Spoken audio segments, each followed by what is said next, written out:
If you are a new buyer here, my absolute mantra at all times is, if you found a home that you can afford, that you need and want to buy and live in, always buy now, just don't overpay, but buy taking into account the long list of caveats that there are. So do you need to move within the next 2 to 5 years? If so, if house prices fall, as far as I think they're going to, would that affect your decision to move? Because if they do fall, 2, 3, 4, 5 years from now, your house is worth less than the mortgage you borrowed to buy it. You'll be trapped in negative equity. So that's one of the reasons I say don't overpay.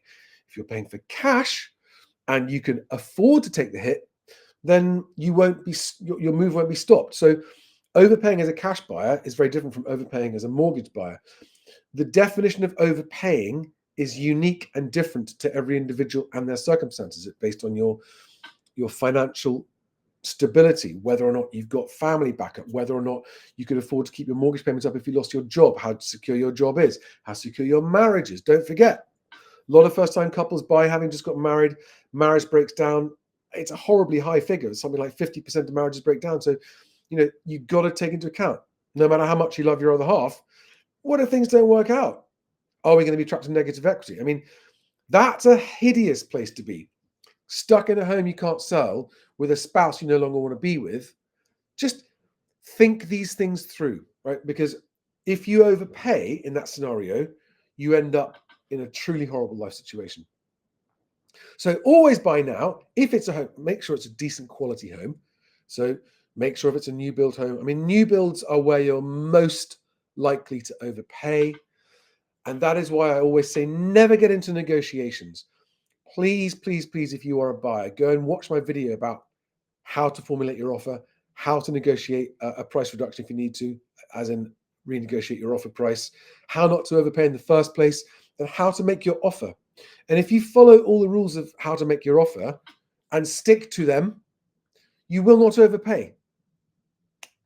All right, because the number one reason people overpay is because they end up being sucked into a negotiation on a transaction that they've got zero experience of negotiating, and you're negotiating it with someone who does it all day, every day for a living. So you are going to lose that negotiation, almost certainly. And honestly, the number of cocky people think, oh, I'm in sales, no one's going to out-negotiate me. That's just not true. That's an absolutely naive thing to think. I've been in sales. I've been on, going back, the stories I could tell you about the sales training schools I've been on, the sales pitches I've done. And what I can tell you is sales skills vary massively depending on what it is you're negotiating and what your actual position is. So even if you are a highly accomplished salesperson, I'll give you an example, right? I hired Rightmove's #1 sales performer. This is going back about 15 years ago, right? I hired him to come and be a salesperson for me selling my estate agency software. The #1 out of, I think, 30 sales guys they had in the team. And he fell flat on his face. He was such a lovely guy. And he came to me and said, Charlie, I've let you down. He said, I've let myself down. He said, I don't know what's happening here, but I can't, I'm out of my depth. So do not make the mistake of thinking that you are clever enough. It's called the Dunning-Kruger effect, right? Thinking you're cleverer than you are in a certain situation when you're not. I mean, it's almost the definition of stupid. Always assume that the person you are negotiating with is a better negotiator than you are. Always assume that in all negotiations. Because if they are better than you, you'll be better prepared to stand your ground. And if they're not better than you and you are better than them, well, you're going to get a better deal anyway. It is absolutely foolish to ever go into a negotiation thinking you're better than the other person. That is the definition of naive foolishness in a negotiation, right? So don't get into negotiations. Work out your maximum comfortable price. Do not do it over the phone. Make your offer by email.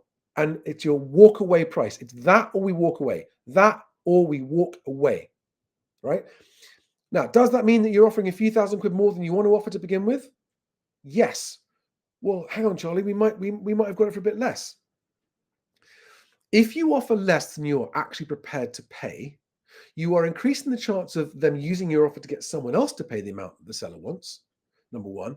Number two, you're increasing the chances. In fact, you're making it certain that you're going to end up in a negotiation that you will almost certainly lose and end up overpaying.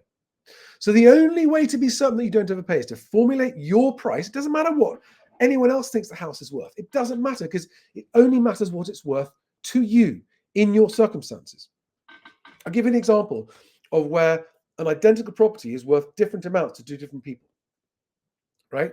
Imagine two people at an identical stage of their life, same age, earning the same amount, same life situation, but one is looking at a house and is walking distance from work. The other one's looking at the house, but it's a 2-hour commute from work. That home has a different value to those two people, even though the home is the same. So you must formulate your offer based on what it's worth to you in your circumstances. Maximum comfortable offer if it's the home you want. Why? Because underbidding is the number one reason people miss out on the home they really wanted and then kick themselves later. So it's one and done. It's your first and final offer. Here's my offer. I totally get it if it's not enough, but it's that or we walk away. There is no negotiation. It's that or nothing. And on my website, you'll find my offer email template for mortgaged first-time buyers. Those of you who are asking me for the cash buyer email template, I will get to that. It's very close to the top of my list of things to do. And